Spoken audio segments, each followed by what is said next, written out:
नमस्कार, स्वागत है आपका सत्यहिंदी.com पर। मैं हूं नीलू व्यास और इस प्लेटफॉर्म के जरिए आपकी मुलाकात करवाती हूं देश के बड़े न्यूज मेकर्स के साथ। पश्चिम बंगाल में इस समय जो राजनीति का जो पारा है वो बिल्कुल चरम सीमा पर है। टीएमसी और बीजेपी के बीच में एक कांटे की टक्कर दिखाई पड़ रही है। क्या लग रहा है इस पूरे पश्चिम बंगाल के चुनाव के बारे में लोगों को? क्या धारणा लोगों ने बनाई है और पार्टीज कितना दमखम दिखाने में सफल नजर आ रही हैं? आज इन सारी चीजों पर बात करने के लिए हमारे साथ एक बहुत जानी मानी हस्ती हैं, जो कि राज्यसभा एमपी हैं बीजेपी की, रूपा गांगुली। इन्हें लोग द्रौपदी के नाम से भी जाने जाते थे। जब महाभारत बहुत प्रचलन में था जिस समय टेलीविजन की दुनिया में, तो इन्होंने द्रौपदी का रोल किया था। और रूपा गांगुली जी इस समय पश्चिम बंगाल के चुनाव में एक बहुत सक्रिय भूमिका में भी नजर आ रही है। रूपा जी, आपका बहुत बहुत स्वागत है सत्यहिंदी.com पर। नमस्कार। रूपा जी, जो मेरा पहला सवाल है कि क्या लग रहा है इस बार पश्चिम बंगाल के चुनाव में एक कांटे की टक्कर नजर आ रही है बीजेपी और तृणमूल के बीच में? देखिए, सबसे पहले तो मैं आपको ये याद दिलाना चाहती हूँ कि पश्चिम बंगाल में ये 8 चरण में इलेक्शन हो रहा है। ये सारे पार्टी ने पश्चिम बंगाल में सिर्फ अकेले बीजेपी नहीं, सारे पार्टी मिलके other than the ruling party TMC, सारे पार्टी मिलके इलेक्शन कमीशन के पास जब मीटिंग पे हम लोग गए थे, तो सभी ने एक ही बात कही थी कि यहाँ के इलेक्शन हमेशा ही बड़ा मारपीट, भारी भक्कम लड़ाई, खून, रक्त बहना, ये सबसे बहुत सालों से भरा हुआ है, बहुत सालों से। और 2015 में जब हम अ, राजनीति में आए, भारतीय जनता पार्टी के साथ जुड़े, तो हमें ये आश्चर्य लग गया कि साधारण लोगों को बहुत सारी खबर पहुंचती नहीं है। जैसे न्यूज़ में कितना हम ध्यान देते हैं, लेकिन ये इलेक्शन के बाद धीरे-धीरे लोगों को समझ में आया, ये 8वां चरण चाहिए होगा एक इलेक्शन कराने के लिए पश्चिम बंगाल एक राज्य में। और हम्म। आप तो जानती हैं, देश भर में इलेक्शन होते हैं, हम्म। कहीं पे ऐसा नहीं होता है। तो सारे लोगों ने मिलकर रिक्वेस्ट की थी कि हमको ज़्यादा टाइम दिया जाए, क्योंकि अलग-अलग चरण में इलेक्शन होगा, तो मारपीट का ध्यान जो है, वो थोड़ा-सा उसको रखा जाएगा, सीआरपीएफ ध्यान रख पाएँगे। हम्म। तो इससे से आपको पता चल जाएगा पश्चिम बंगाल की राजनीति की जो दुखदाई बात है, हम्म। वो क्या है। अभी आप जैसे पूछ रहे थे कि कैसा रहा, अभी हम्म। कैसा चल रहा है। हम्म। देखिए, जनता ने 19 में ही मन बना लिया। वो 19 के इलेक्शन में ये दिख गया था हम लोगों को कि एक एक एक तरीका चाहिए जनता को, जहाँ वो ऑफिसर के पास जा सकता है, किसी काम की ज़रूरत पर। अगर कोई समझिए कोई सरकारी काम हो, तो सरकारी दफ्तर, कुछ गड़बड़ हुआ तो थाना, जैसे नॉर्मल लोगों को चाहिए होता। कुछ पानी का तकलीफ तो कॉर्पोरेशन के ऑफिसेज़ में, वार्ड में, यहाँ पे ये सब कुछ भी नहीं होता। दिशा मीटिंग जैसे यहाँ पे कभी होता ही नहीं। ऑपोज़िशन के लोग कहीं बैठते ही नहीं। असेंबली में क्या बिल पास होता है किसी को पता ही नहीं। तो अब मनमानी करते जा रहे हैं हमेशा। तो इस बार लोग मन मलाने बना लिए हैं। 19 में ये दिख चुका है। अभी बस राजनीतिक लोग जो अपना-अपना भाषण दे रहे हैं। जनता तो मन बना ली है। लेकिन रूपा जी, जो 2019 में जो चुनाव हुआ था उसमें 40% वोट शेयर बीजेपी को मिला था। आपको लग रहा है कि जो ये राज्य के चुनाव हैं वो 40% वोट शेयर वाकई में बीजेपी को एक बहुत ही टैंजिबल रिजल्ट दे पाएगा? क्योंकि लोकसभा चुनाव और अगर विधानसभा के चुनाव देखें तो उसमें बहुत अंतर होता है। हाँ, वो तो सही है, अंदर तो होता है। अ, लेकिन मैं आपको बताऊँ वोट शेयर इससे भी बढ़ेगा, हम्म। इससे भी बढ़ेगा। क्योंकि 19 के बाद भी हम्म। लोगों के मन में जितना भी शक था, जैसे आपको लगा कि नॉर्थ बंगाल की तरफ बहुत सारे वोट आए क्योंकि वो वहाँ के लोग बहुत सालों से वंचित हैं और हम्म। नॉर्थ बंगाल को अलग रखा था क्योंकि बाकी सारे ऑफिस जो है वो कलकत्ता की तरफ है। तो शहर को हमेशा सब लोग ठीक-ठाक रखने की कोशिश करते हैं और शहरों में ही सारे बुद्धिजीवी वगैरह सब रहते हैं। तो वो जगह सब मोरलेस हमेशा ही ठीक रहता है। नॉर्थ बंगाल में जो लोगों का गुस्सा था, जो नाराजगी थी, वो 19 के इलेक्शन में दिख चुका है। अब 19 के बाद भी अगर ममता बनर्जी का सरकार थोड़ा सा सुधरने की कोशिश करते, अगर ये हमारा जो कोविड का दौरान चला, जो विश्व में पूरा सभी को तकलीफ दिए है, लेकिन अपने अपने क्षेत्र में सभी लोग कुछ ना कुछ कोशिश करेंगे ना, कुछ लोगों का मदद करने के लिए कोशिश करेंगे।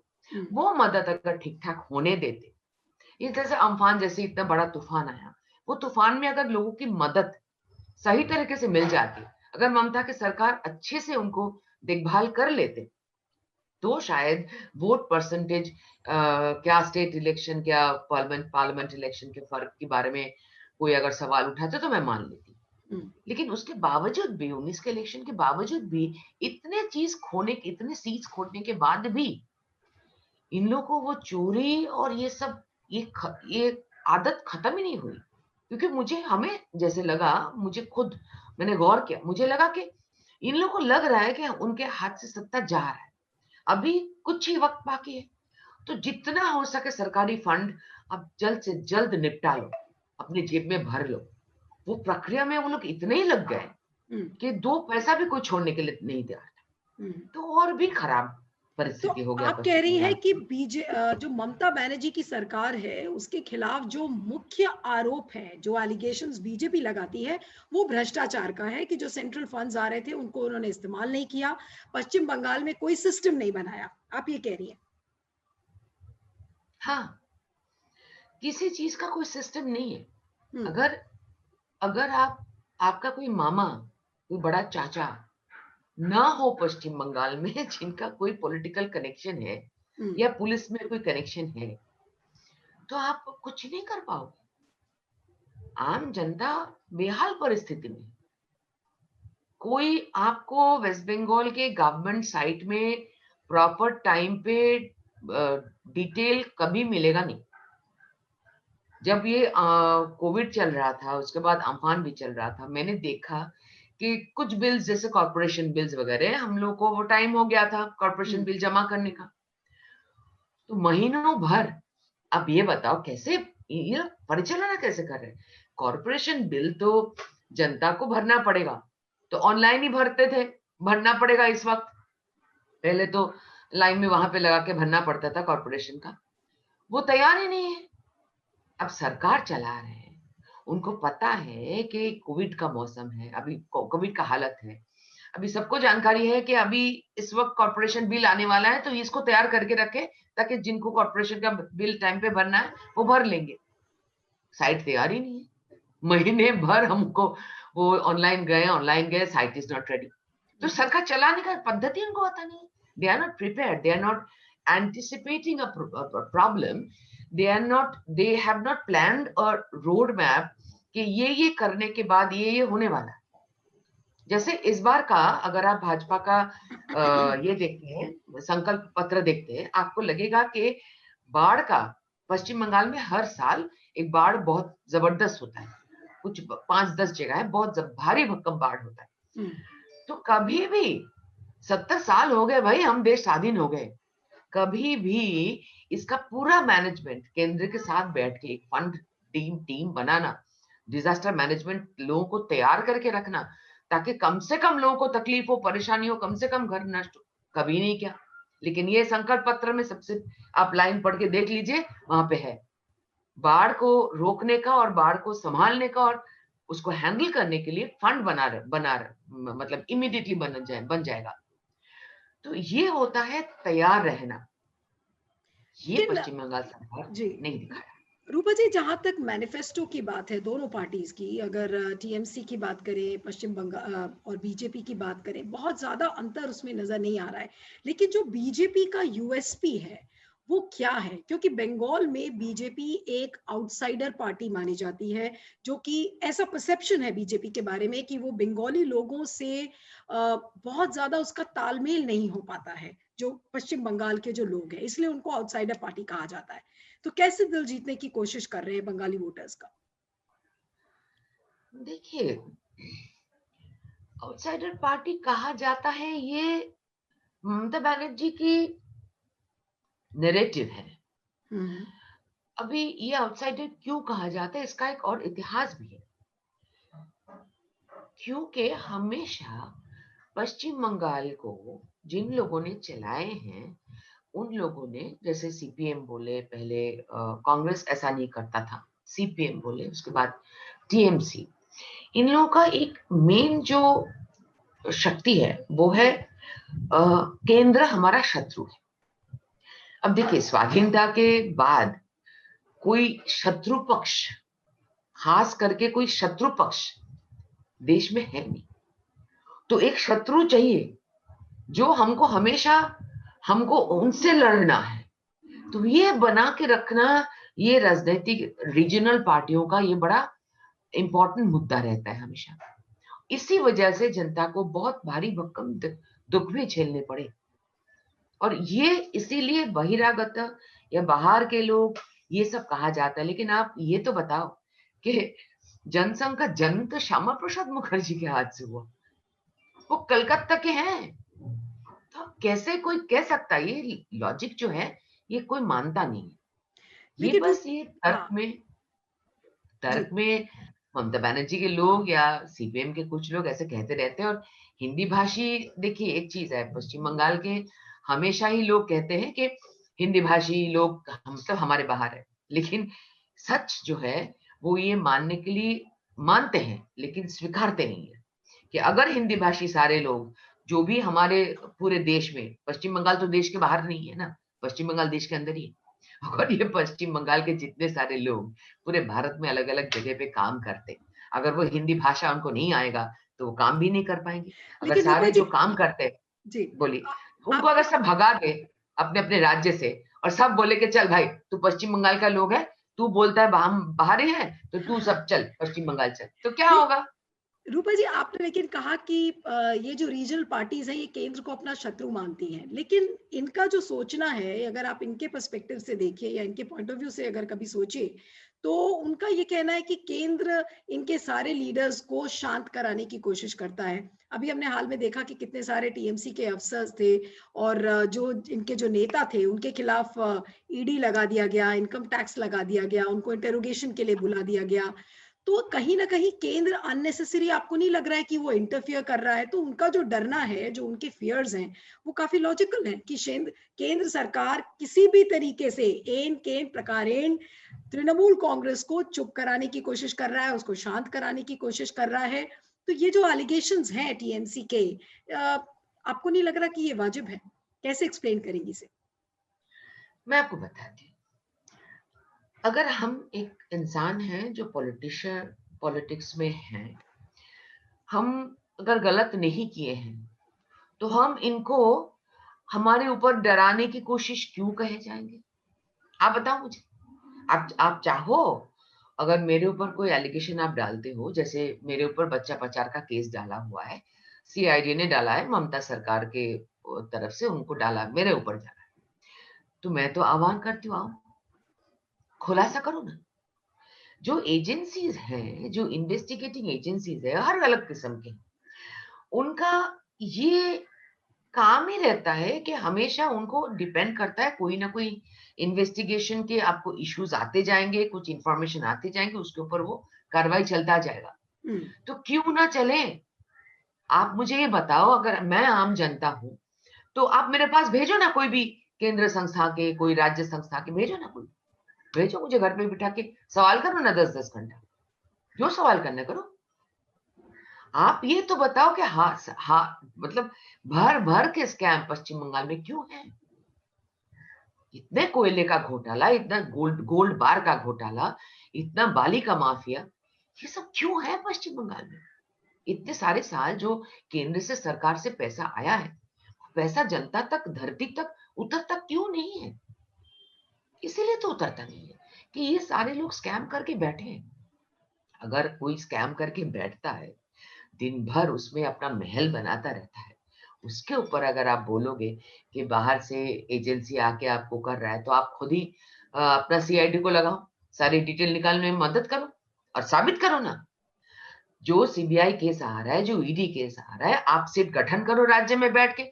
10 साल तो सरकार में थे, राज्य में बैठो, शारदा तो आज का केस नहीं है, रोज वैली तो आज का केस नहीं है।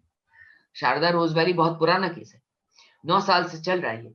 तो अगर शारदा रोज वैली का केस आपको खुद अपने आप को, ममता सरकार के लोगों को साबित ये करना था कि हमने कुछ नहीं किया, तो खुद ही सिर गठन कर दो, लेकिन रूपा खुद ही जी, सारे अलग एजेंसी बैठा दो और बैठा के खुद को सारे डिटेल इंफॉर्मेशन के साथ दे दो कि देखो भाई, ये हमारे तरफ से पूरे सबूत है, कर लो ना, लेकिन काम खत्म हो जाता, मदद कर लो।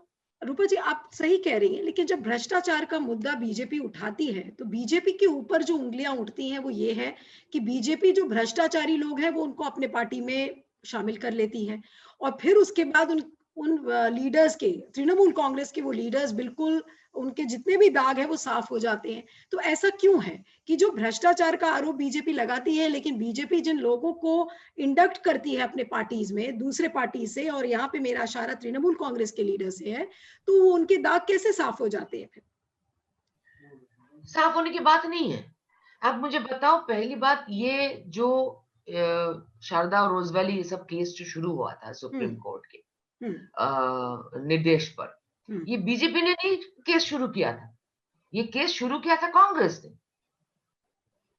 ये राज्य में कांग्रेस ने केस शुरू किया था सुप्रीम कोर्ट के पास, हम्म। ये बीजेपी ने शुरू नहीं किया था। तो बीजेपी यहां से कहां से आता है? सरकार जब बीजेपी का चल रहा है, तो बीजेपी के सरकार केंद्र में है बोल के ईडी बीजेपी के है, ये तो नहीं हो सकता। आप कहां से ईडी और सीबीआई बीजेपी के हो गए? नहीं, ये क्योंकि जो केस बीजेपी, शुरू हुआ था सीबीआई के पास, जो केस लगा दिया गया था, मन्नान जी ने जो डाला था, वो कांग्रेस के लीडर हैं।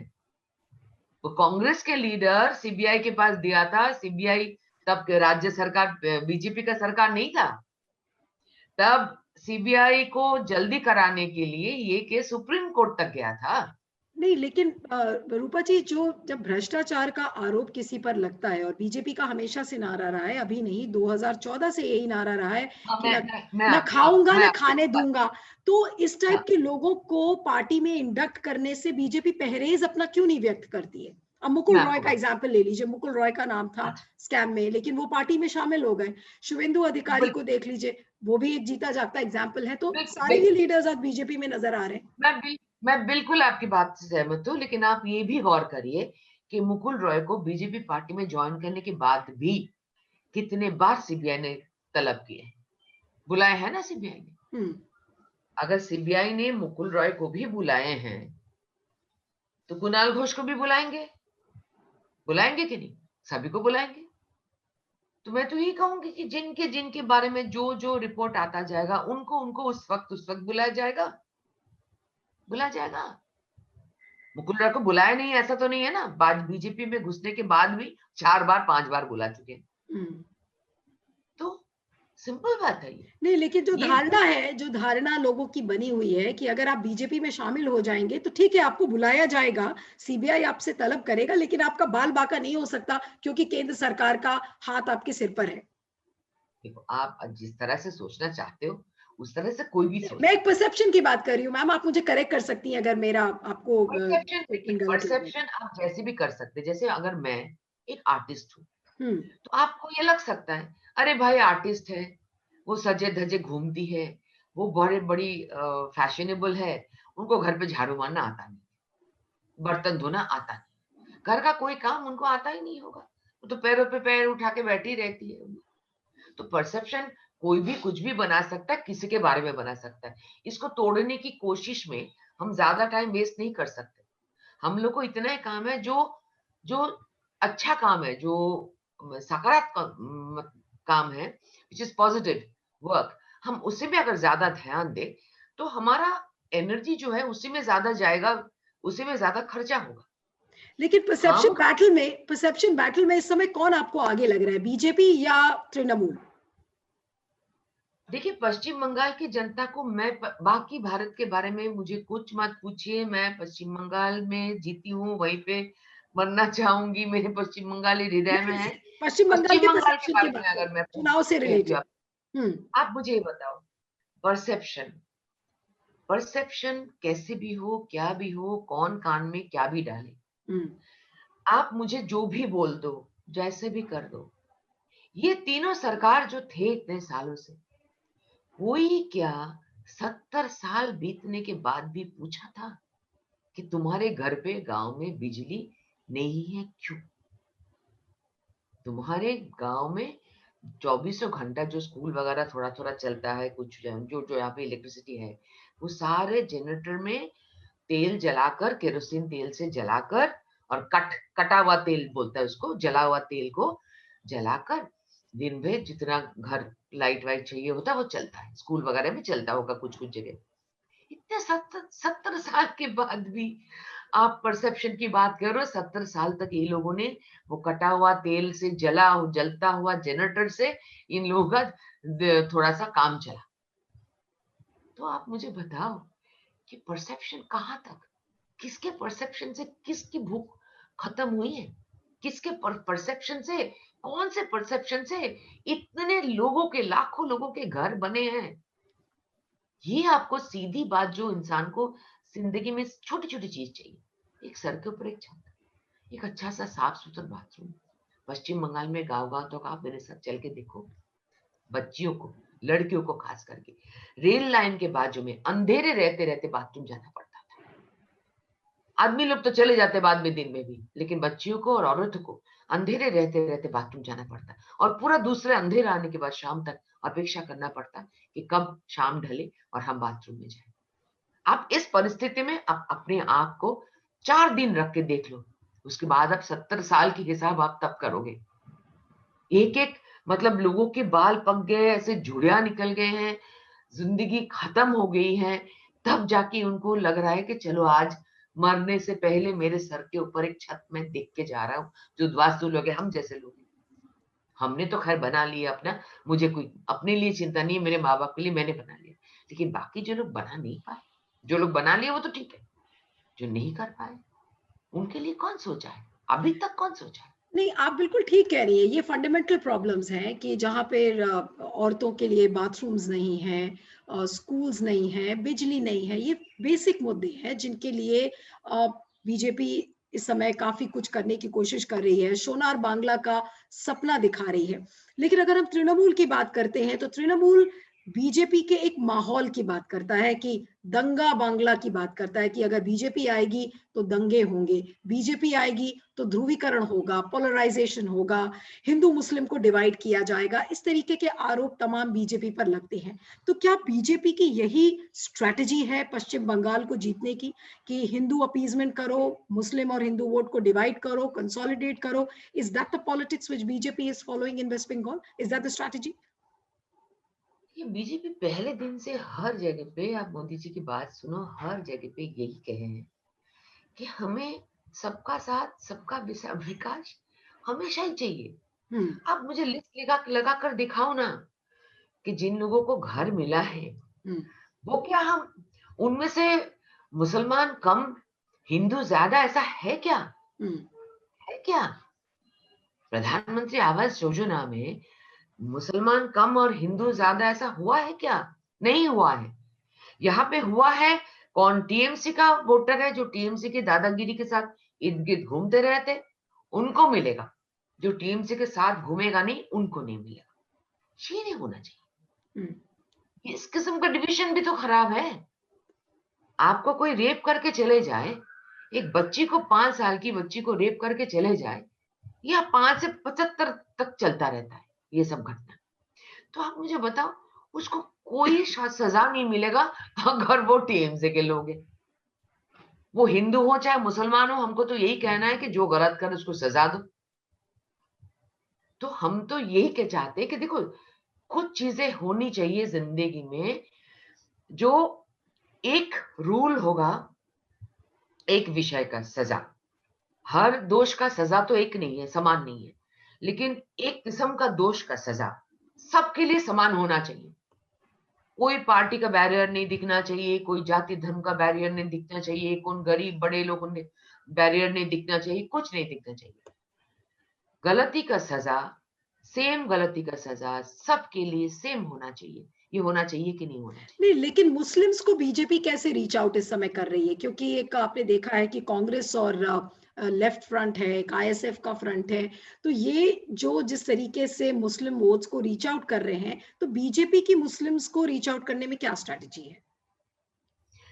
देखो ये ना, मुस्लिम वोट को रीच आउट करने के लिए स्ट्रैटेजी इस तरह से मुझे नहीं लगता बीजेपी सोचते हैं, सोच रहे हैं। और मुझे आपको एक एग्जांपल मैं आपको बता सकती हूँ, मैं हम्म। बताना नहीं चाहती थी ये, अ, नहीं, सही बिल्कुल आप जगह बताइए, गलत नहीं समझना चाहती होगा। हूँ मैं जी। आपको मैं समझाती हूँ। भारतीय जनता पार्टी का पश्चिम बंगाल में 2015-16 से जो अजीब तरीके से अच्छे से बढ़ावा मिला है, मतलब जनता जाग उठे हैं पश्चिम बंगाल में, वो एक लड़की जिनका नाम है हैतुन्निसा बीवी। वो हैतुन्निसा बीवी रहती है बीरभूम में। हम्म। हम्म, बीरभूम में पाड़ी बोल के एक जगह है, वहां पे उनका घर है। वहां पे उनको टीएमसी के लोगों ने उठाकर हाथ पटक पटक के मारा, और बहुत बुरी तरह से मारा, उनका हाथ पाथ सब ऐसे तोड़ दिया है पूरा। वो हैतुन्निसा बीबी के लिए मैं एप्सम सॉल्ट लाया करती थी, विदेश से अमेरिका से मंगवाती थी, उसका पूरा ट्रीटमेंट कराया, उसका केस कचहरी, उसके पति को खरीद लिया गया, बहुत सारे दुख झेले उसने। और हैतुन्निसा बीबी अकेले नहीं, वो पाड़ुई में, वो नानूर में, वो सारे जगह से बीजेपी का आवाज, जो मुसलमान बेल्ट है बीरभूम, वहां से बीजेपी के लिए आवाज उठाए। कितने लोग शहीद हुए बीजेपी के लिए, मुसलमान। आप कहाँ बीजेपी के बारे में आप हिंदू मुसलमान कर रहे हो, मुझे पश्चिम बंगाल में समझ में नहीं आ रहे। आप बाकी राज्य के क्षेत्र की तरह बंगाल को मत देखा करो, पश्चिम बंगाल सोचते ही अलग है। और आज वही हैतुन्निसा बीवी की दूसरी शादी है, जहां मैं आज जाऊंगी। आज हैतुन्निसा बीवी की, जो उनके पति, जो पिछले पति थे, उनको डिवोर्स दिया, बहुत झंझट हुआ, बहुत तकलीफ झेलनी पड़ी हैतुन्निसा को। आज हैतुन्निसा की शादी है, और मैं यहाँ से अभी जाऊंगी, रवाना होंगी। तो आप समझ सकते हो कि उसकी वो, ऐसे कई कार्यकर्ता हमारे साथ जुड़े हुए हैं, जो जिनको कभी लगा ही नहीं कि हम हिंदू मुसलमान का भेदभाव करते हैं। उन्होंने बोला, दीदी आप नहीं आओगे तो मेरी शादी तो मतलब ही नहीं बनेगा। तो मैंने बोला, मैं कुछ भी हो जाए, मैं आज तेरे शादी में जाऊंगी जाऊंगी, तो चिंता मत कर। तो ये जो भरोसा है, मैं इतने सालों से मैं बीरभूम में रहती हूँ, आती हूँ जाती हूँ, कहाँ किसको लगता है कि हिंदू मुसलमान पश्चिम बंगाल में हिसाब किताब नहीं, होता है? लेकिन रूपा जी यहाँ जो पे ये यहाँ पे एक चीज हुआ है, मैं आपको बता दूं, यहाँ पे एक चीज हुआ है जो गलत हुआ है, बहुत गलत हुआ है। इसीलिए कुछ लोगों के मन में ऐसे कभी कभार गुस्सा आता है। हम्म। छोटा छोटा दो चार चीज यहाँ पे बहुत गलत हुआ है। क्या गलत हुआ है? कि कोई भी मुसलमान आदमी कुछ गलत करता है, उनको तुरंत रिहा कर दिया जाता है। आप मुसलमान आदमी को, कोई भी मुसलमान लड़का को, लड़की को आप गलती करने में बढ़ावा दे रहे हो, इसी को कहा जाता है तुष्टिकरण, पक्षपात। ये मत करो ना। आप उनकी जिंदगी भी बिगाड़ रहे हो, आप उनके सोचने का तरीका भी बिगाड़ रहे हो। आप उनको कह रहे हो कि तू जो भी कर कर, तू मुसलमान है, तुझे बचा दिया जाएगा, सबका बचा लगा। ये तो होना नहीं चाहिए, ये बिल्कुल होना नहीं चाहिए। तो आप हर किस्म से, आप, मुश्किल बात ये है, आप बहरमपुर चले जाओ, मुर्शिदाबाद चले जाओ, दिनाजपुर चले जाओ, साउथ 24 परगना चले जाओ, घर घर, दो चार घर, एक एक मोहल्ला के बाद बाद आपको बॉम्ब फैक्ट्री मिलेगा। क्यों मिलेगा? और unfortunately most of these people are Muslim fraternity से। क्यों? हम्म। आप उनको बॉम्ब बनाने में माहिर कर चुके हो। ये bomb industry is a big industry in West Bengal.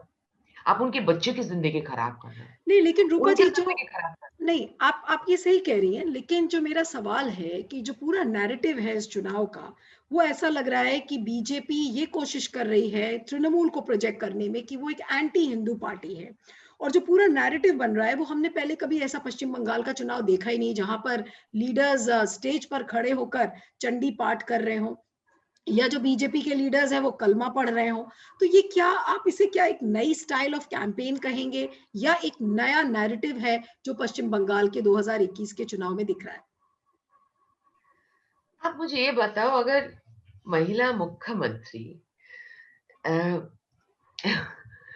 इतने सालों से राजनीति करती आई हुई है, उनको अगर दोल में, जैसे हम होली मनाते हैं, दोल में उनको ये कहना पड़ता है कि दोल मुबारक हो। हम्म। होली का शुभेच्छा होता है, होली मुबारक नहीं होता है। ये इनके मन ही मन से, उनके हर बर्ताव से ये लगता है, वो जितना भी बैनर्जी हो, जो भी हो, उनके बर्ताव से लगता है कि उनका मन ही मन में एक मुसलमान को वोट बैंक बनाने के तरीके में वो इतने जुट चुकी हैं कि वो दिल दिमाग खो चुकी है। किसको किसने बोला उनको चंडी पाठ करने के लिए? अब मोदी जी को संस्कृत आता है, मोदी जी को बहुत बड़े-बड़े श्लोक आते हैं। इसलिए कि हम सबको श्लोक आते हैं क्या? हम बोल सकते हैं क्या सब लोग ऐसे पढ़-पढ़ के? जिनको आता है वो बोलते हैं, जिनको आता है वो बोलते हैं। अब आप उनको आता नहीं, नहीं है। लेकिन अगर ममता बनर्जी को एंटी हिंदू बीजेपी प्रोजेक्ट करने की कोशिश कर रही है, तो आपको लग रहा है कि वो सही टैक्टिक्स है? क्योंकि नेता नेता है, वो उसका है तो। ही एंटी हिंदू, वो है ही एंटी हिंदू। वो प्रोजेक्ट करने की बात ही नहीं रह गया। वो हम्म। है ही एंटी हिंदू। क्योंकि जो वोट के लिए किसी एक पक्ष को बढ़ावा देते रहे, वो ऑब्वियसली हम लोगों को, जैसे हम लोग शांत लोग हैं, कुछ कर नहीं रहे, कुछ बोल नहीं रहे, आप वो हमको हमेशा दंगाबाज बोले जा रहे हो। नहीं, लेकिन तृणमूल कहती है कि ये तो परसेप्शन फैलाया जा रहा है ममता बनर्जी के बारे में, बीजेपी फैला रही है, गलत परसेप्शन बनाने की कोशिश कर रही है ममता बनर्जी के बारे में। 10 साल से यहाँ पे ममता बनर्जी सरकार में है।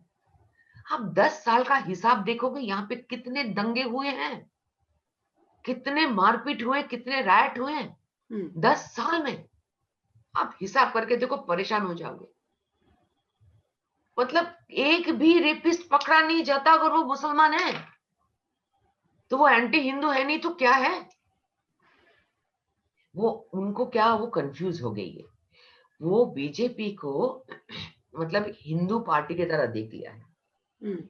अब बीजेपी पार्टी, हम हिंदुत्ववादी है, हम हिंदू रक्षा की ध्यान रखेंगे, लेकिन हिंदुत्व कहीं पे किसी जगह से नहीं कहता है कि आप किसी और धर्म विरोधी हो।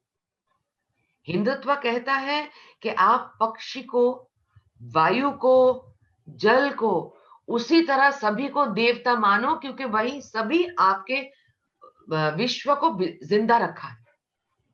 आप हिंदुत्व को अच्छे से पढ़िए, जहां पे इट्स लव फॉर ऑल कहा जाता है, प्रेम सबके लिए कहा जाता है। कहीं भी नहीं है, लेकिन ये पश्चिम बंगाल में ऐसा माहौल बना दिया गया कि अगर मैं गर्व से कहती हूँ कि मैं हिंदू हूँ, अगर मैं गर्व से कहती हूँ कि जय श्री राम, तो मैं बस गाली दे दिया। अब ममता बनर्जी जय श्री राम को कैसे गाली लगता उनको, हमें तो समझ में नहीं आता। हम तो ये मानने के लिए तैयार नहीं है कि वो हमारा ये गाली है। हमें बहुत बुरा लगा जब तारकेश्वर मंदिर में चेयरमैन करके वो बॉबी हाकिम को बिठा दिया। हम्म। ये क्या आप सेकुलर तरीका क्या दिखा रहे हो? अरे हमारे घर पे कुछ पूजा पाठ का पद्धति है, हमारे पूजा पाठ के पद्धति में आप क्यों ऐसे दखलदारी करने की कोशिश कर रहे हो? ये फेक सेकुलरिज्म दिखाने की कोशिश कर रहे हो। ये सेकुलरिज्म किसको बोलते हैं? ये हमारा सेकुलरिज्म क्या ये है कि हम आपके धर्म को अपमान करें? वो हमारा सेकुलरिज्म है क्या? अगर आप सेकुलरिज्म की सही माने समझो, तो वो क्या कहता है कि आप हर एक धर्म के, हर एक जात के, हर एक अलग-अलग लोगों को आप उनके सम्मान, उनके दर्जा, उनकी जगह पे उनको सही सलामत रखने की ज़िम्मेदारी आपकी है। किसी को सम्मान हानि करने का हक कोई किसी को नहीं दिया है। इस देश का संविधान ये कहता है। तो यार हमको कोई भी गाली दे दे, हमको हमारे पूजा मंदिर के ऊपर आपको किसने चेयरमैन रखने के लिए बॉबी हकीम को बोल दिया? आप मेरे ही घर पे, मेरे घर के बाजू में मैं जहाँ रहती हूँ, which is a very posh area, golf garden area, वहाँ पे छोटा-सा मंदिर है, छोटा-सा काली मंदिर है और बहुत सारे वहाँ पूजा होता है, बहुत नहीं, लेकिन छोटे-छोटे एक हम। मंदिर में अगर एक आप मुझे ये मंदिर में बताओ, अगर एक मंदिर मंदिर के में छत्तर मेरी मुसलमान मुझे चला ये बात जाता है, तो उससे मुझे मंदिर ये बात अपवित्र खत्म कैसे हो सकता है? मुझे ये बात खत्म करने दो, मुझे ये जी। बात खत्म करने दो। हम्म। मंदिर के चौताल में, मंदिर बना उसके चौताल में, आपको ईद कर मनाने के लिए बाजू में ग्राउंड है जहाँ पे आप काटो, 8-10 गाय काटो, काटो जो काटना है काटो। अब वहां पे खून बह जाएगा, जमीन पे बैठ जाएगा। वो मंदिर के सामने आपको 10-12 गाय काटना पड़ेगा ईद मुबारक करने के लिए। क्यों? पूरे परिवार रो रो के पागल हो रहे हैं। पूरे मंदिर का इलाका पूरे लाल लाल पानी पानी, सारी ड्रेन से पानी, और वहां बस्ती। क्यों? क्यों? ये हक किसने दिया? नहीं, लेकिन रूपा जी आपको अगर आपने आपको इतना मस्जिद है पश्चिम बंगाल में, तो आज के तारीख में हर एक गली में मस्जिद बना दिया। सुबह शाम आपको 4 दफा सुनना ही पड़ेगा, आप चाहो कि ना चाहो। तो क्या कंपटीशन के तौर पर हम भी चारों दफा पूरे छोटे छोटे मंदिर बना के माइक्रोफोन लगा के हरे कृष्ण करते रहेंगे क्या? कि बच्चे पढ़ेंगे नहीं? बच्चे पढ़ेंगे नहीं, बच्चे गाना नहीं गाएंगे, बच्चा कुछ नहीं करेंगे, काम नहीं करेंगे? क्यों भाई? इतना थोपना क्यों है हमारे ऊपर? कोई भी जाति धर्म का मुझे ऐसा थोपना मुझे पसंद नहीं है। रास्ता रोक के कोई नमाज पढ़े मुझे पसंद नहीं। रास्ता रोक के हर जुमेवार कोई हर बृहस्पतिवार कोई कीर्तन जमाए, ये भी मुझे पसंद नहीं। मुझे पश्चिम बंगाल सीधा साफ जैसा था वैसा अच्छा सा चाहिए। लोग पढ़ेंगे, लिखेंगे, गाना बजाएंगे, खुश रहेंगे, गप्पे मारेंगे। पश्चिम बंगाल में लोग ऐसा हमेशा करता था कि रॉक रॉक पार्टी बोलते, रॉक अड्डा बोलते। मतलब कोई भी ऐसे घर के बाजू में सामने थोड़ा सा बालकनी इतना सा हो जाए, वहां पे बैठ जाएगा, गप्पे लड़ाएंगे शाम तक। ये पश्चिम बंगाल खुश मिजाज लोग थे हम लोग। लेकिन रूपा जी आपने तारकेश्वर मंदिर की जो बात कही, तो अगर एक मंदिर के अंदर एक मुसलमान चला जाता है तो वो मंदिर पवित्र के अपवित्र कैसे हो सकता है? मैंने कहा बोला पवित्र होता है? मैंने अपवित्र नहीं बोला है। लेकिन जिनको पूजा पद्धति के चेयरमैन आप उनको बिठाए हैं, जिनको पूजा पद्धति के निटी-ग्रिटीज़ पता नहीं है, वो सिर्फ सिर्फ अकाउंट संभालने के लिए वहां मंदिर जाके बैठेगा। क्यों भाई? तो हम लोगों को भी बना दो ना। हम लोगों की मस्जिदों के चेयरमैन बना दो, जाओ जाके बना दो आप। अगर ममता बनर्जी में इतनी हिम्मत है, हमको जाके किसी मस्जिद में चेयरमैन बना दे, मैं बताती हूँ ना। तो क्यों भाई ये? हम लेकिन किसी की पूजा पद्धति के बारे में, किसी के पूजा पद्धति के बारे में, प्रार्थना की पद्धति के बारे में कुछ भी गलत शलत ना करना चाहते, ना कहना चाहते, ना मानना चाहते, ना विश्वास करना चाहते। सबको अलग-अलग अपनी-अपनी शांति, अपने-अपने भरोसा से रहने दो। जिसको जिसको अगर किसी मुसलमान को मंदिर देख के नमस्कार करने का मन करेगा, वो करेगा। जिस हिंदू को कभी लगेगा कि वहां पे एक दरगाह है, जिस तरह से नमस्कार करेगा, करेगा। किसी को ऐसा करना होता है, किसी को ऐसा करना होता है, जिसको जो करेगा, करेगा। वो इंसान के दिल में, जहां जिनके पास किसी को चर्च में देके करना पड़ेगा। तो मन करेगा, जिसके जो मन में है वो करेगा। वो खुला छूट होना चाहिए नहीं नहीं, बिल्कुल सरकार आपने की तरफ से। हाँ, बिल्कुल, बोलो। ये तो एक आप खुद एक इंडिविजुअल चॉइस है कि वो कोई मंदिर में जाना पसंद करता है, कोई नमाज पढ़ना पसंद करता है, कोई कहीं जाना चाहता है। लेकिन रूपा जी 70 साल के बाद भी अगर आज हम अलग-अलग राज्यों के चुनाव की बात करते हैं, तो ऐसा लग रहा है कि कोई भी चुनाव पूरा नहीं होता जब तक उसमें धर्म का तड़का ना लगाया जाए। जैसे अभी हम बात कर रहे हैं नमाज की, कीर्तन की, श्री राम की, चंडी पाठ की। ऐसा लग रहा है कि जो पूरी चुनावी राजनीति है, चाहे वो ममता बनर्जी की हो चाहे बीजेपी की हो, मैं दोनों को एक ही कटघरे में खड़ा करूंगी कि बिना धर्म के क्या आज के समय में चुनाव मुमकिन नहीं है? देखो, केंद्र में बीजेपी है, और केंद्र में बीजेपी सरकार जब दूसरी बार चुन के आए हैं, तो बाकी सारे ऑपोजिशन इस तरह से बौखला गए हैं कि अलग-अलग किस्म के मुद्दा पूरे राज्य में खड़ा कर बैठे हैं, हम्म। जिसका कोई मतलब नहीं है। हम्म। जैसे मैं आपको एग्जांपल देती हूँ, सीएए, या 370 एब्रोगेशन।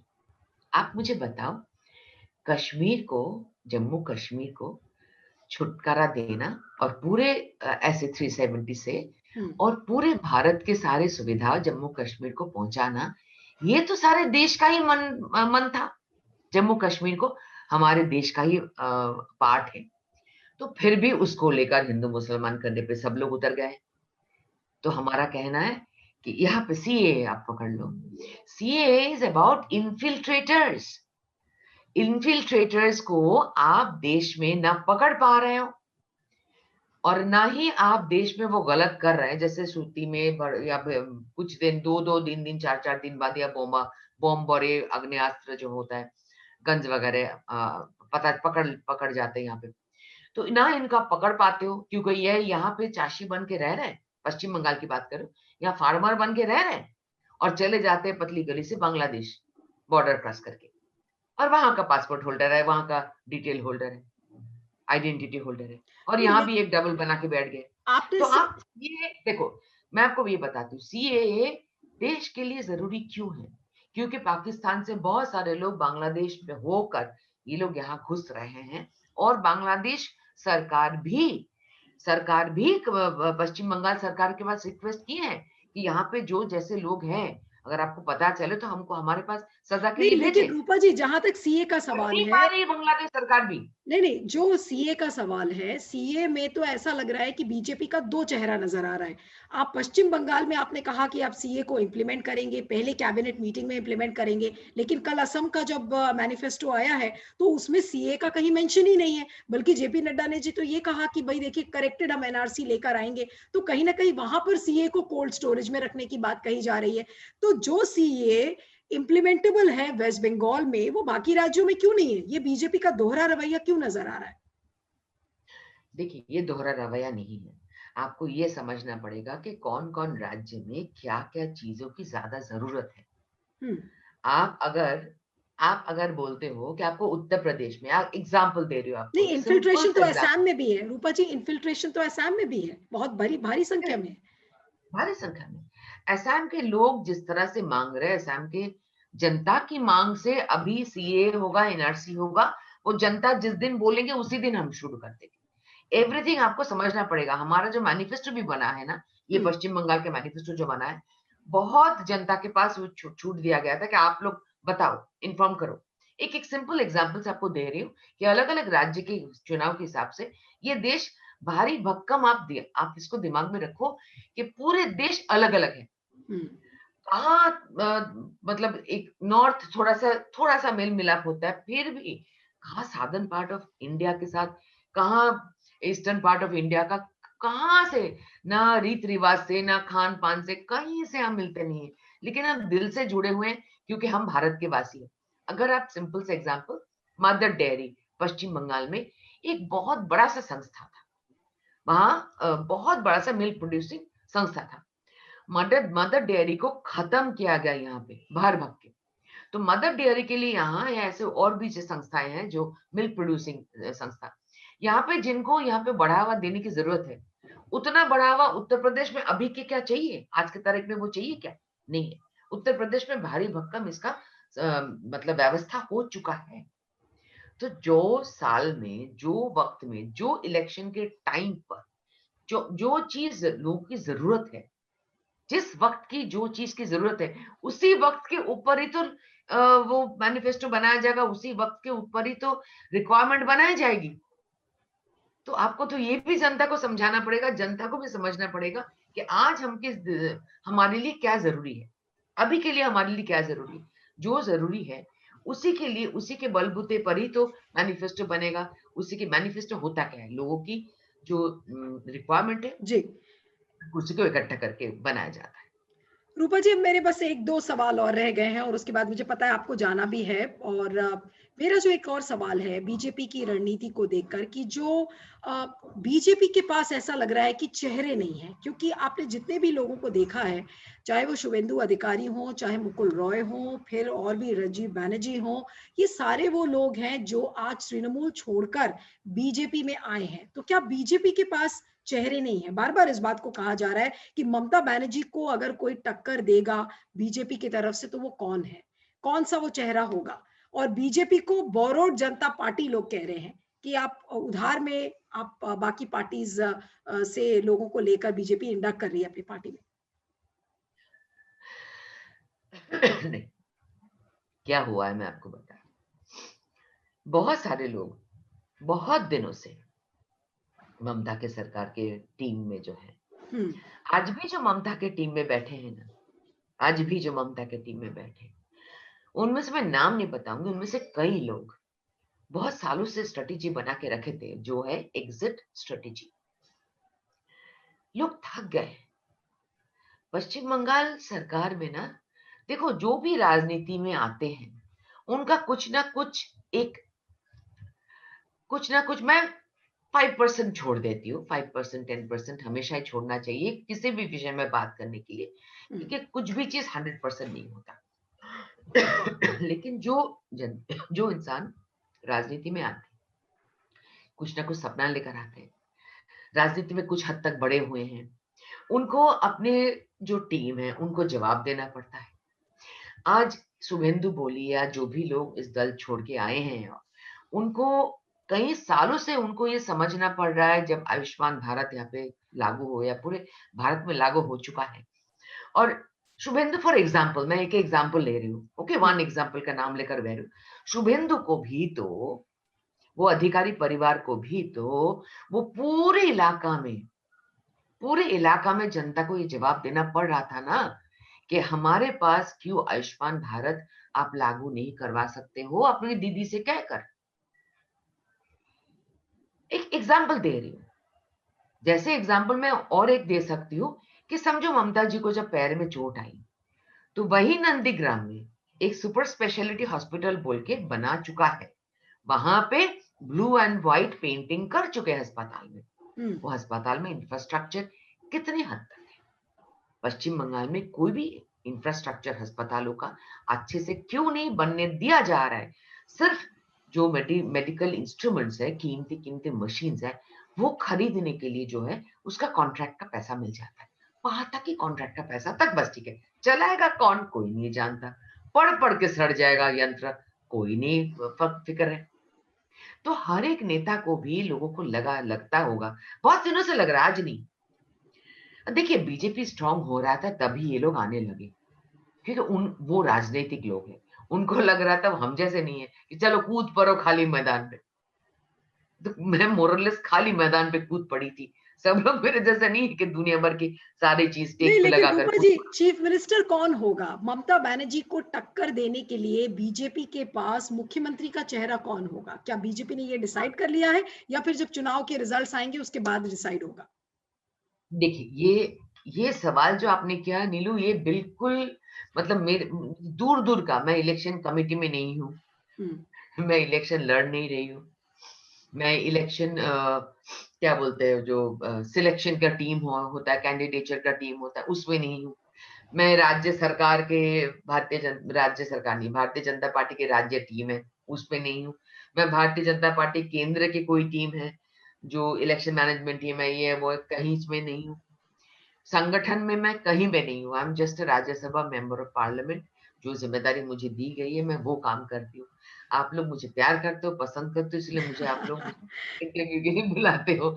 लेकिन ये सब बातों का जवाब मैं नहीं जानती हूँ, नहीं, दे आप नहीं नहीं सकती। जानती मैं होंगी रूपा जी, जानती नहीं हूँ, लेकिन मैं जानती नहीं हूँ, मैं आप दे बीजे सब जवाब मैं दे सकती हूँ। वो जवाब ये है कि मुझे जितना समझ में आया है भारतीय जनता पार्टी का हिसाब किताब, वो है कि वो एक तरीके से लड़ते हैं। जो राज्य में उनका सरकार था, वो सरकार में जो चीफ मिनिस्टर थे, अगर वो उनसे खुश हैं, तो हम्म, उनको लेकर फ्रंट में रखकर, जैसे महाराष्ट्र को हमने देखने को मिला, फडणवीस जी थे तो उनको सामने रखकर लड़ाई की गई थी।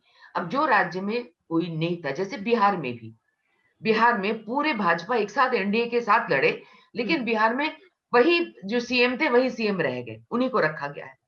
जहाँ पे सीएम नहीं था फेस उनका, मतलब सीएम ही नहीं था, सरकार नहीं था, तो वहां पे उन्होंने बाद में चुना है।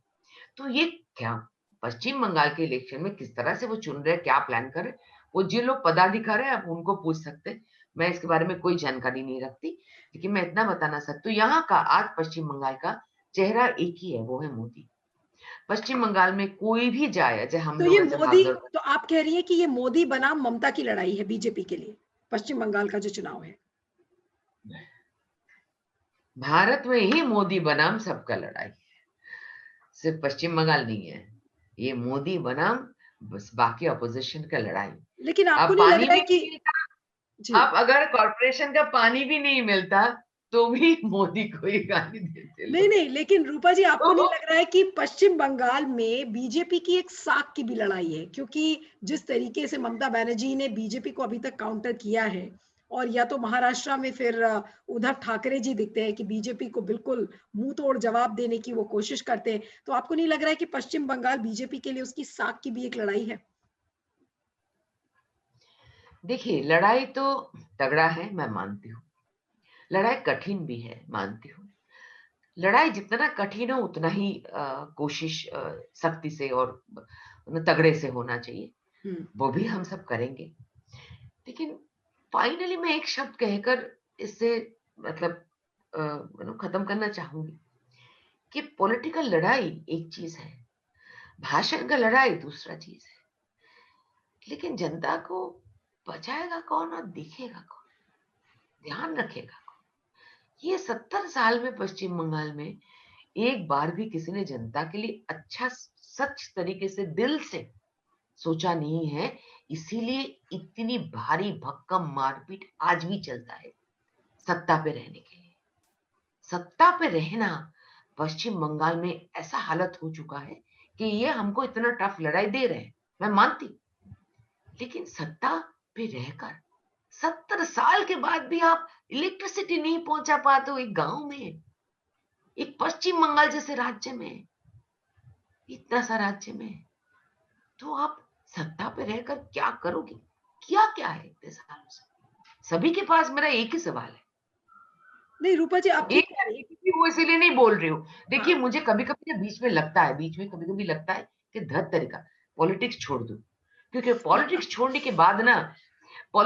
के बाद ना मैं सही सवाल कर पाऊँगी। अभी जो मैं बोल रही हूँ आपको लग रहा है कि तो बीजेपी एमपी है, इसीलिए नहीं नहीं, मैं बोल आपकी रही हूँ। बातें बहुत ध्यान से सुन रही हूँ रूपा जी, और मैं अब आखिरी बात करूंगी बिकॉज आपको भी जाना है कि जो ये आपने अभी ममता बनर्जी के पैर की चोट की का मेंशन किया था कि नंदीग्राम में अस्पताल बनाया गया, वहां पे इंफ्रास्ट्रक्चर नहीं है। अब एक जो स्लोगन निकाला है ममता बनर्जी की पार्टी ने, टीएमसी का जो नारा है खेला होबे, और उनका एक पोस्टर भी नजर आया था जिसमें कि ममता बनर्जी का प्लास्टर्ड पैर एक फुटबॉल के ऊपर नजर आ रहा है। ये क्या संकेत है बीजेपी के लिए? क्योंकि बीजेपी अगर सोनार बांग्ला बात कर रही है और टीएमसी का जो स्लोगन है वो खेला होबे, ये आखिरी सवाल है मेरा, और चलते चलते इसका आंसर आपसे लेना चाहती हूँ कि ये क्या संकेत है? कौन सा खेला होबे की बात कर रही है ममता बनर्जी, जो कि शायद बीजेपी को समझ में आ रही है या नहीं समझ में आ रही, उसके बारे में आप ज्यादा बेहतर बता पाएंगी। देखिए, खेला हबे का जो ये स्लोगान शुरू किया था वो है कि ऐसा एक इंसान ने शुरू किया था पश्चिम बंगाल में। वो हमेशा उनके वहीं से, उनके जिला से ही हम्म। सबसे ज्यादा बोमा, गोली, बंदूक बरामद होती है। तो सबसे ज्यादा वहीं पे होता है, सबसे ज्यादा पार्टी ऑफिस के जलने का खबर वहीं से आता है। बहुत दुख भरी बात है ये। अब वो उनका खेला मतलब खून खराबा, उन लोगों का खेला मतलब लाठी मारना, उन लोग का ऐसा ही भाषण वो करते हैं और करते भी हैं। तो घटना भी ऐसे ही घटते हैं वहाँ पे, बहुत मारपीट होती है। तो अभी खेला को थोड़ा-सा ममता बनर्जी खब खुद ही समझ गई हैं। अभी खेला वर्ड का सही मतलब क्या था, उनको थोड़ा-सा पलटने की कोशिश की, तभी वो फुटबॉल पे लेके आ गई है अभी। हम्म। तो जो भी हो, ये बड़ा रुचि का मामला है। जिनको वो बॉल तरफ से बोल रहे हैं कि हम एक पैर से लात मार के बीजेपी को निकालेंगे। ये जो भाषाएँ हैं, ये ये सही है। अपने मुख्यमंत्री जो हैं वो एकदम बिल्कुल सही है। मुझे तो लगता है ये फर्स्ट क्लास है। ऐसा ही मुख्यमंत्री का भाषा रहे तो पश्चिम बंगाल के युवा और ये 5-10 साल और सीख जाए ऐसे भाषा, तो खास हो जाएगा। अभी भी आप देखिए, पश्चिम बंगाल का जो हालत ये लोगों ने बना के रखे, हर दिन ए दिन सब धर-धर, धर-धर करते रहते बच्चे। लेकिन व्हीलचेयर पर बैठी हुई जो ममता बनर्जी इस समय प्रचार कर रही हैं, वो क्या बीजेपी के लिए इस समय भारी पड़ रहा है? जब वो जगह जगह जाकर व्हीलचेयर पे बैठकर प्रचार कर रही हैं, तो एक इमोशनल कार्ड खेलने की वो कोशिश कर रही है जो बीजेपी पे भारी पड़ सकता है। देखिए, जनता को समझना पड़ेगा। हम्म। मुझे लग रहा है जनता को भी समझने का ज़रूरत है। हम्म। अब भाषण से कितना उनको मज़ा आ रहा है, कितना घर जाके बीजेपी को वोट देंगे, हम्म। वो तो हम वोट के रिज़ल्ट पर ही हम बता सकेंगे। लेकिन हम इतना ज़रूर बता सकेंगे कि उनके ये जो मजेदार भाषण है, ये 10 साल आपने नहीं झेला है। ये कठोर जो सवाल आप कर रहे हैं क्योंकि आपने नहीं झेला है। आपकी बेटी को रास्ते में चलने में या मतलब घर वापस आएगी कि नहीं आएगी, ये सोचना आपको नीलू जी जरूरत नहीं पड़ी है। नहीं पड़ी ना, हम लोगों को पड़ रही है। तो जिनको पड़ रही है, अपने गांव में रहकर स्कूल में पहुंचाने के लिए एक भाई को या कोई पापा को जाना पड़ता है, पहुंचा के छोड़ के आ नहीं पाती। साइकिल से बच्ची को 4-5 नहीं हो तो छोड़ नहीं सकती। जैसा पश्चिम बंगाल के लोग इसको झेल रहे, वो उनका सवाल और जवाब ममता जी के बातों से कितना ढलेगा नहीं ढलेगा, वो मुझे बड़ा शक है। मुझे उम्मीद है कि लोगों ने सुन तो लिया, हंस तो लिया, हंस के चले तो जाएंगे, झेल तो वही रहे हैं। आपने नहीं झेला ना नीलू जी? नहीं झेला क्या? झेला क्या? नहीं झेला। दिल्ली में बैठे, महाराष्ट्र में बैठे, कर्नाटक में बैठे, कहीं पे भी बैठे, अपने पश्चिम बंगाल के एक एक माँ को, बच्चों को खोना दिखा है क्या?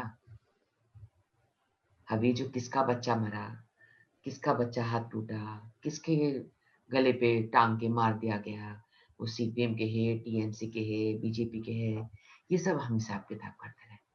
अरे क्या जिसका बच्चा गया वो उसी का माँ को पूछो, ठीक है ना? जिसका बच्ची रेप होके वापस आने के बाद उनके सर के ऊपर एक पैसा रखा जाता है ना, उनको पूछो। राजनीति कोई खेला नहीं है। जो जो बोले, मैं आपका और कोई सवाल नहीं दूंगी, क्योंकि मैं यही बात कहकर खत्म करना चाहती हूँ, राजनीति कोई खेला नहीं है। राजनीति से जिंदगी दांव पर लग जाती लोगों की। अपने माँ बच्चे को खोते हैं, बूढ़ी माँ पर चोट को ऐसा पहुंचती है कि मर जाती है। 75 साल की औरत यहाँ पे रेप हो जाती है, 5 साल की बच्ची को छोड़ी नहीं जाती है। राजनीति कोई खेला नहीं है। ममता बनर्जी जी की एक बात का भी मुझे कोई भी जवाब देने का मन नहीं करता। बस नहीं, नहीं, आपने ये बातें तो खैर आपने बिल्कुल सही कही, क्योंकि जब आप पर खुद बीतती है तब आप रियलाइज कर सकते हैं कि क्या उस माँ पर बीत रही होगी या क्या उस 5 साल की बच्ची पर बीत रही होगी जिसका बलात्कार हुआ है। खैर, चुनाव जिसकी भी झोली में जाए, चाहे वो तृणमूल हो, चाहे बीजेपी हो, लेकिन सब यही आशा करते हैं कि जो भी पश्चिम बंगाल में अगली पार्टी आए, वो पश्चिम बंगाल के बारे में सोचे, वहां के लोगों के बारे में सोचे। Always a pleasure talking to you Rupa ji. Thank you so much, आप सत्य हिंदी के साथ जुड़ी, और आप सभी दर्शकों से गुजारिश है कि ये इंटरव्यू रूपा गांगुली के साथ कैसा लगा, इसके बारे में फीडबैक जरूर दीजिएगा। और अगर गूगल प्ले स्टोर से अगर आपने सत्य हिंदी के ऐप को डाउनलोड नहीं किया है तो जरूर करिएगा। Thank you so much once again Rupa ji, thank you so much. Satya Hindi का ऐप डाउनलोड करें गूगल प्ले स्टोर पर।